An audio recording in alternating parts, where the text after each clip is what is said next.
नमस्कार. आता आपण आहोत खोत दरबारच्या उद्घाटन आता जे झालेलं आहे त्यानंतर आपल्यासोबत आहेत मालवणचे माजी नगराध्यक्ष महेश कांदळगावकर आणि त्यांच्या पत्नी स्मृती कांदळगावकर आणि त्या व्यावसायिकसुद्धा आहेत. महेशजी, आता हे जे नवीन शिल्पा यतीन खोत आणि यतीन खोत यांनी हा जे आता जो उद्योग आता सुरू केलेला आहे, व्यवसाय सुरू केला आहे, त्याबद्दल तुम्ही काय शुभेच्छा द्याल? पहिल्या प्रथम शिल्पा खोत आणि यतीन खोत या खोत परिवाराला मी या नवीन व्यवसायाच्या शुभेच्छा देतो. आम्ही खरं तर खोत परिवार हा मालवणचं पर्यटन मला वाटतं 86 सालात डिक्लेअर झालं. त्याच्या अगोदरपासून ते ह्या व्यापारी क्षेत्रात आहेत. त्याच्यामुळे त्यांच्या एका नवीन दालनाचं या ठिकाणी उद्घाटन झालं म्हणायला पाहिजे. नवीन त्यांनी व्यवसाय सुरू करण्यापेक्षा त्यांच्या एका नवीन दालनाचं या ठिकाणी सुरुवात झालेली आहे. आणि शिल्पा खोत या शिवप्रेमी आहेत आणि शिवरायांच्या साक्षीने त्यांनी आज या ठिकाणी हे दालन सुरू केलेलं आहे. त्याच्यामुळे त्यांना त्याच्यात निश्चित यश मिळेल.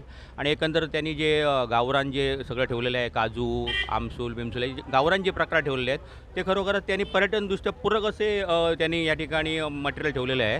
त्याच्यामुळे त्यांच्या या पर्यटनदृष्ट्या व्यवसायाला मी माझ्या चांगल्या शुभेच्छा देतो.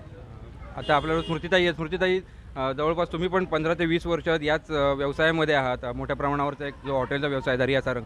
मग तुम्ही आता खास करून शिल्पा यतीन खोत यांना तुम्ही काय शुभेच्छा द्याल? कारण काय सांगाल माझ्या मते थोडंसं की या व्यवसायामधल्या ज्यासाठी काय सक्षमता तुम्हाला आवश्यक आहे आणि हा जो पॉईंट आहे त्याला अनुसरून तुम्ही काय सांगाल? पॉईंट खूप चांगला आहे आणि मी आधी पहिले त्यांना शुभेच्छा देते या व्यवसायाबद्दल.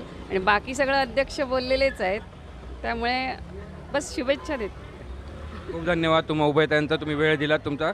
हे होते आपल्यासोबत मालवणचे माजी नगराध्यक्ष महेश कांदळगावकर आणि त्यांच्या पत्नी स्मृती कांदळगावकर. सुयोग पंडित, आपली सिंधुनगरी न्यूज, मालवण. ओके.